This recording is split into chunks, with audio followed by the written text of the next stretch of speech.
찬송가 390장 부르심으로 8월 20일 새벽 기도회를 열겠습니다.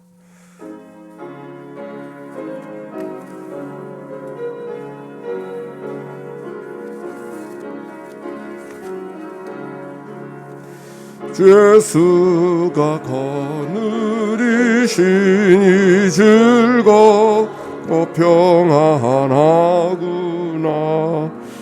주의 자고 깨는 곳 예수가 거느리시네.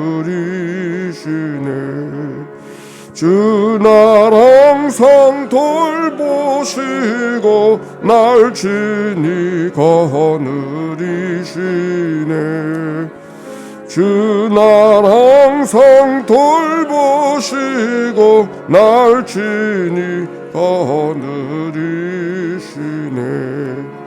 때때로 괴로움 당하면 때때로 기쁨 누린 풍파 중에 지키시고 평안히 인도하시네. 주 날 항상 돌보시고 날 친히 거느리시네. 주 날 항상 돌보시고 날 친히 거느리시네. 내 주의 손을 붙잡고 천국에 올라가겠네. 괴로우나 즐거우나 예수가 거느리시. 주 날 항상 돌보시고 날 친히 거느리시네. 주 날 항상 돌보시고 날 친히 거느리시네.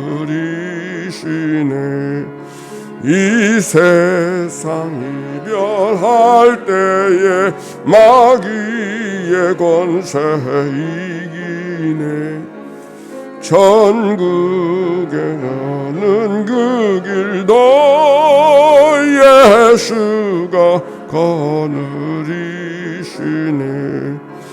주 날 항상 돌보시고 날 친히 거느리시네. 주 날 항상 돌보시고 날 친히 거느리시네.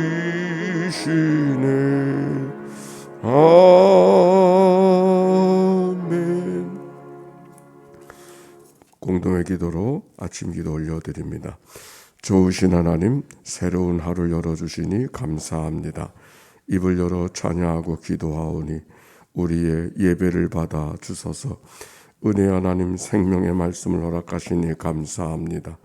말씀을 의지하여 살게 하시고 주님을 닮아가게 하소서. 자비 하나님, 늘 동행하여 주시니 감사합니다. 사랑과 용서의 마음으로 살게 하소서. 언제 어디서나 평화의 도구로 살게 하소서. 가정과 이웃 그리고 일터에 주님의 기쁨이 되게 하소서. 예수 그리스도여, 우리에게 자비를 베푸소서. 예수님의 이름으로 기도합니다. 아멘. 오늘의 말씀 시편 53편의 말씀. 오늘의 낭독자 이명화 주사입니다. 시편 53편. 어리석은 자는 그의 마음에 이르기를 하나님이 없다도다.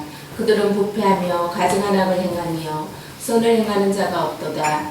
하나님이 하늘에서 인생을 보고 살피사 지각이 있는 자와 하나님을 찾는 자가 있는가 보려 하신즉 각기 물러가 함께 더러운 자가 되고 선을 행하는 자가 없으니 한 사람도 없도다. 죄악을 행하는 자들은 무지하냐. 그들이 떡 먹듯이 내 백성을 먹으면서 하나님을 부르지 아니하는도다. 그들이 두려움이 없는 곳에서 크게 두려워하였으니 너를 대항하여 진친 그들의 뼈를 하나님이 흩으십니다. 하나님이 그들을 버리셨으므로 내가 그들에게 수치를 당하게 하였도다.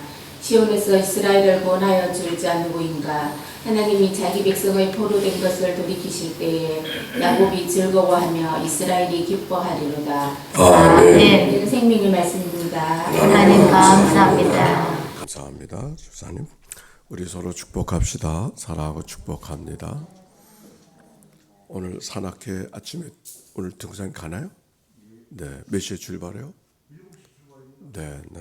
잘 다녀오세요. 자, 오늘 시편 53편의 말씀. 어리석은 자는 그의 마음에 이르기를 하나님이 없다 하도다. 그들은 부패하며 가증한 악을 행하며 선을 행하는 자가 없도다. 오늘 시편의 말씀은 우리가 지난번에 봤지만 시편 14편에 동일한 구절의 말씀들이 반복되는 것을 봅니다. 다만 14편의 말씀은 하나님을 엘로힘이라고 표현하기도 하고 또 야훼라고도 표현하는 그렇게 혼용하고 있는데 하나님에 대한 호칭을 여기 53편은 엘로힘이라는 말로만 하나님을 사용하고 있는 것이 다릅니다. 내용은 비슷한데 아마 시대적으로 그 시편 14편의 말씀을 시대적으로 좀 다듬어진 시로 이렇게 우리에게 전해주고 있구나 하는 것을 발견하게 됩니다. 그런데 어리석은 자는 그 마음에 이르기를 하나님이 없다 하도다. 어리석은 자에 대해서 이야기하고 있어요. 그러면 어리석은 자를 이야기하면 지혜로운 자도 있잖아요.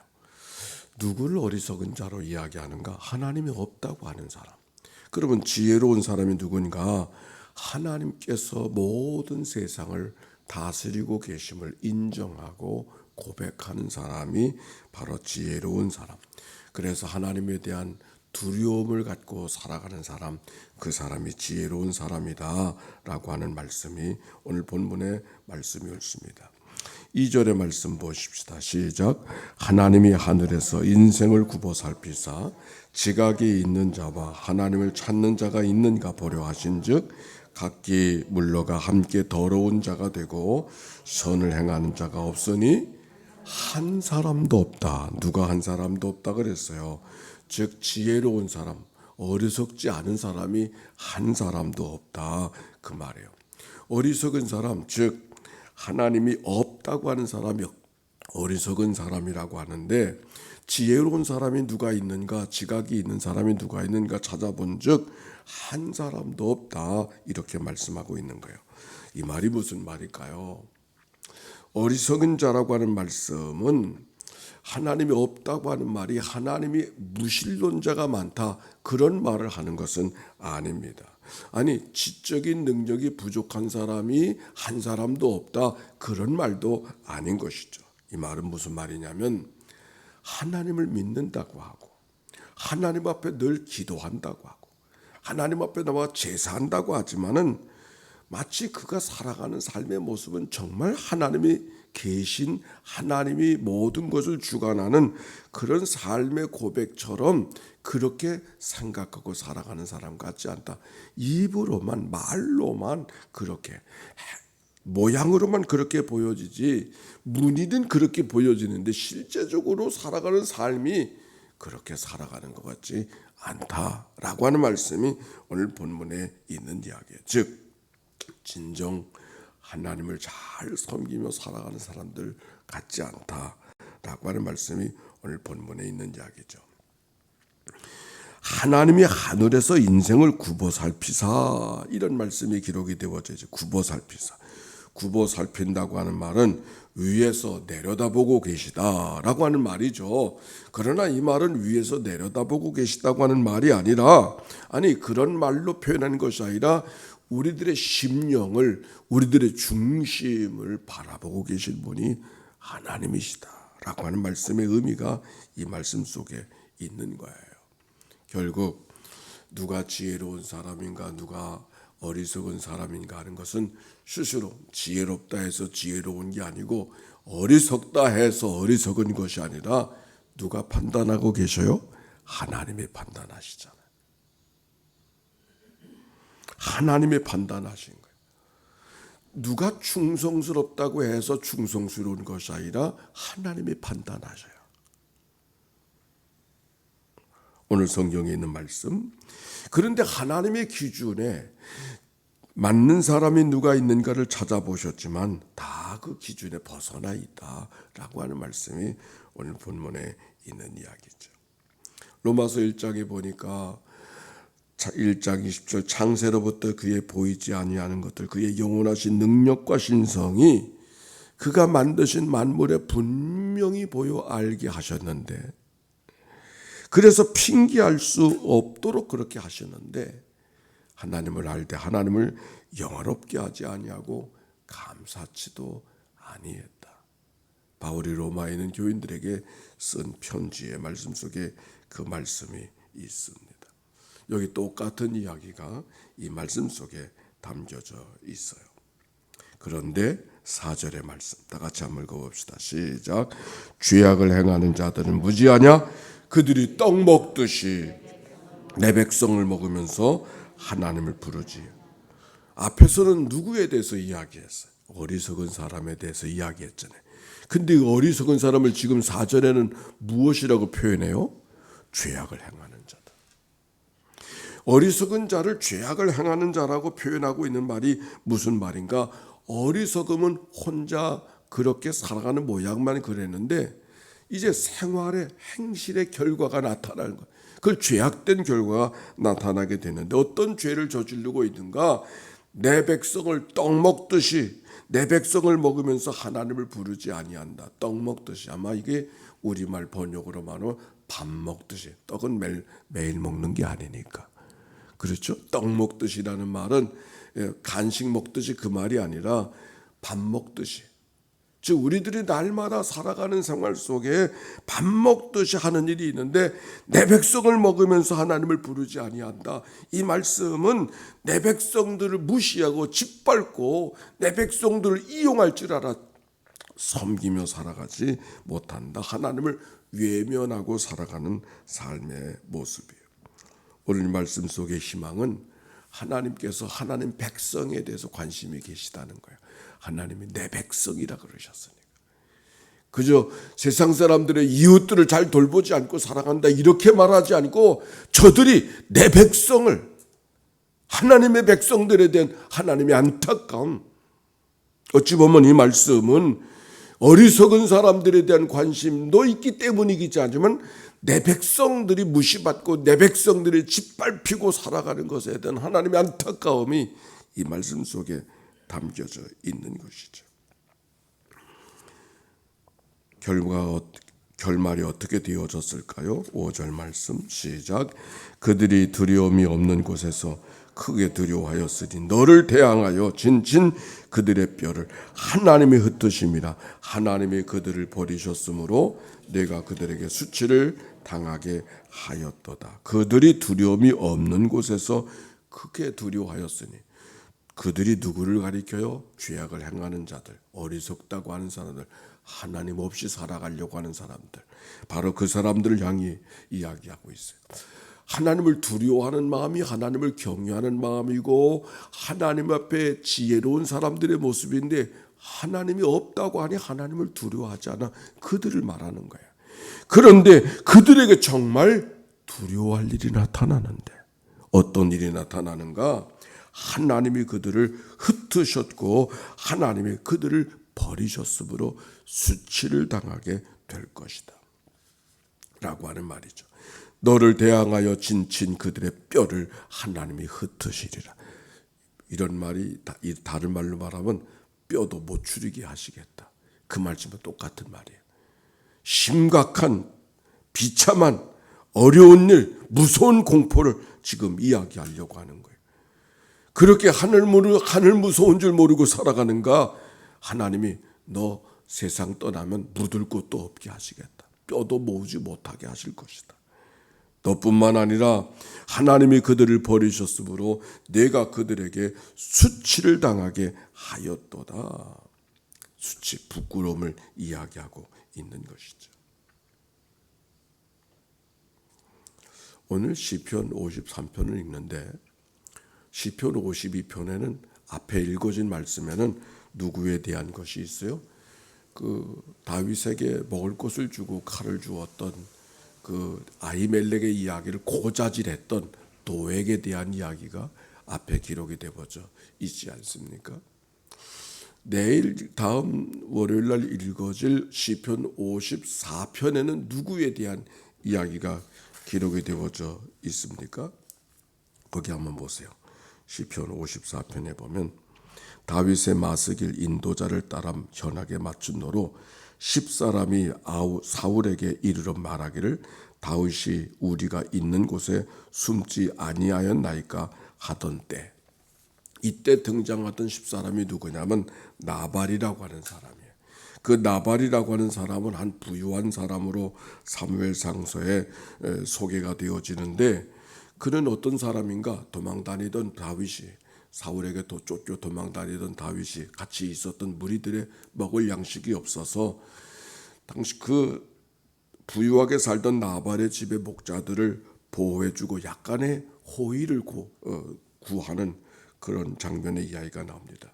먹을 것을 좀 달라고, 대가를, 우리가 당신을 위해서 수고했으니까 우리를 위해서 좀 대가를 지불해 달라고 그랬는데 그걸 아주 매몰차게 거절을 하는 거예요. 그래서 그 이야기를 다윗이 듣고서 세상에 그런 무도한 놈이 어디 있느냐고 하면서 가서 그들을 죽이려고 막 찾아가는데, 그 소식을 듣고서 그 나발의 부인이었던 아비가일이 지혜를 짜서 이러면 큰일 나겠다 싶어서 그가 다윗을 찾아가서 먹을 것을 준비하고, 급히 먹을 걸 준비해 다윗을 찾아가서 우리 주인 되어지는 그 나발이라는 사람이 그런 사람이라 이해를 하시고 그저 내가 드리는 이 호의를 받으시고 가서 나발을 죽이지 말라고 그렇게 청하는 이야기가 기록이 되어져 있어요. 그래서 결국 나발이 목숨을 구했는데 어떻게 되어졌는가? 하나님이 그를 치셔서 열흘 만에 세상을 떠나고 말았어요. 즉 사람이 다스리지 않았지만 하나님이 다스려 주셔서 목숨이 빼앗겨진 이 사건, 이 두 가지 악한 사건 속에서 오늘 성경에 있는 이야기 53편의 이야기가 기록이 되어져 있는 것은 그런 저간의 배경의 이야기를 지금 하고 있는 것으로 보고 있는 것입니다. 즉 여기 성경의 말씀, 하나님이 뼈도 못 추리게 하시겠다라고 하는 말씀, 사람이 하나님이 수치를 당하게 하시겠다, 사람이 손이 닿지 못하는 것 하나님이 다스려 주신다라고 하는 말씀의 의미가 오늘 본문에 있는 이야기. 속상한 일 있나요? 하나님 좀 다스려 줬으면 좋을 것 같다, 그런 마음. 오늘 하나님께서 우리들의 손길이 닿지 않는 것, 우리는 축복하는 거, 우리가 원수 갚는 길은 힘쓰지 말고 원수 갚는 건 하나님이 하실 것이니까 우리는 축복하고 용서해주고 기도해주는 일만 우리에게 맡겨진 일이라고 하는 사실을 기억하고 우리가 어떤 삶을 살아가 될 것인가 하는 것을 오늘 성경을 통해 발견하게 되어지는데, 그리고 나서 제일 마지막의 말씀 같이 한번 읽어봅시다. 53장 6절의 말씀이죠. 시작. 시온에서 이스라엘을 구원하여 줄 자가 누구인가? 하나님이 자기 백성의 포로된 것을 돌이키실 때에 야곱이 즐거워하여 이스라엘이 기뻐하시로다. 아멘. 하나님이 그 백성을 포로에서 돌이키신 것처럼 이 민족을 하나님이 구워주실 것이라고 하나님 앞에 기도하는 것으로서 오늘 말씀이 마치고 있습니다. 누가 어리석은 사람인가, 누가 지혜로운 사람인가, 우리가 판단하고 우리가 뭘 하려고 애쓰지 말고 그건 하나님께 맡기고, 우리는 어리석은 사람이 아니라 하나님의 말씀을 귀중하게 여기고 무겁게 여기고 신실한 지혜로운 사람으로 마땅히 살아가는 삶을 우리가 살아가고, 이 백성들을 일으키고 이 백성들을 끌고 가시는 분은 하나님이실 것이니까 그 하나님 앞에 기도하며 걸어가야 됨을 오늘 성경이 말씀하고 있는 것이죠. 하나님이 이스라엘을 구원할 자가 누구인가? 누가? 하나님이 하실 것이죠. 하나님이 자기 백성의 포로된 것을 돌이키실 때에 야곱이 즐거워하며 이스라엘이 기뻐하리로다. 이 백성은 하나님이 인도해 주실 줄로 믿습니다. 바벨론의 포로된 백성들을 하나님이 돌이켜 주실 것처럼 이 땅에 어려운 일도 있고 속상한 일도 있고 안타까운 일도 있고 답답한 일도 있지만 내가 해결하지 못해도 하나님께서 이끌어 주시고 선하게 하실 것을 소망하면서 우리가 해야 될 일은 기도하고 기뻐하고 감사하며 믿음으로 살아가는 그런 은혜가 모두 가운데 있게 되시기를 주의 이름으로 축원합니다. 내일 주일이에요. 그렇죠? 우리가 주일이 뭔가 우리를 향해서 이 땅에 베푸신 하나님의 구원의 역사를 찬양하고 감사하는 일. 어떤 분이 그렇게 얘기를 했어요. 하나님의 하시는 일을 찬양하지 못하면 천국 가서 벙어리가 된다고. 하나님의 하시는 일을 우리가 찬양하지 못하면 천국 가서 벙어리가 된다고. 왜? 천국에서는 찬양할 일밖에 없는데 찬양해야 될 때 찬양 못하면 찬양해야 될 자리에서 어떻게 하고 살아가는가. 벙어리 연습하고 살아가는 거다. 그 얘기가 재밌기도 하면서도 그 참 일리가 있는 귀한 말씀이다. 주일은 마음껏 하나님 앞에 찬양하는 그런 날이에요. 마음껏 하나님 앞에 감사하는 그 날이 우리에게 날마다 이렇게 주간마다 찾아오는 것이 얼마나 귀한 일인가. 주일을 기다리는 마음, 주일 앞에 우리가 어떤 마음으로 반응해야 될 것인가를 오늘 이 아침 기도하고 하루를 살아가는 이 날 되시기를 주의 이름으로 축원합니다. 하나님 감사합니다. 어지러운 세상 속에 안타까운 일이 많지만 속상한 일도 있고 낙심되는 일도 있지만 포로에서 이스라엘 백성들을 돌이키신 분이 하나님인 것을 믿고 믿음으로 주님 앞에 살아가는 저희들 되게 해 주시옵소서. 오늘도 위로자가 되시고 우리의 소망을 주시는 주님 안에서 오늘도 기도의 자리를 펴니다. 기도의 제목을 붙들고 하나님 앞에 간절히 기도하게 하실 때 저들의 기도를 응답해 주시고 들으시는 우리들의 신음소리도 들으시는 주님 앞에 믿음으로 감사하고 고백하고 찬송하며 살아가는 승리의 삶 이날 되게 하옵소서. 거룩한 주일을 준비하는 여러 종들이 있습니다. 성전을 정결케 하는 종들, 찬양을 준비하는 이들, 강단을 장식하는 이들, 차량을 운행할 준비를 하고 또 방송을 준비하고 음식을 준비하는 모든 이들, 시간을 내고 마음을 모두어 수고하는 저들의 수고들을 주님이 기억하시고 온 성도가 모여 하나님을 마음껏 찬송하는 복된 하루 되게 하옵소서. 말씀을 준비하는 종에게도 은혜를 베풀어 주시어서 하나님의 백성들에게 꼭 필요한 말씀들이 증거되도록 축복해 주옵소서. 드려진 예물을 축복하시고 예물 속에 담겨져 있는 간절한 기도의 제목을 연락하여 주사 하나님의 복됨을 경험하는 저들 모두가 되게 하옵소서. 구주 예수님의 이름으로 기도하옵나이다. 아멘. 성부 성자 성령 삼일째 하나님의 크신 은혜와 사랑과 역사가 이제와 같이 영원히 함께 하시기를 축원하옵나이다. 아멘.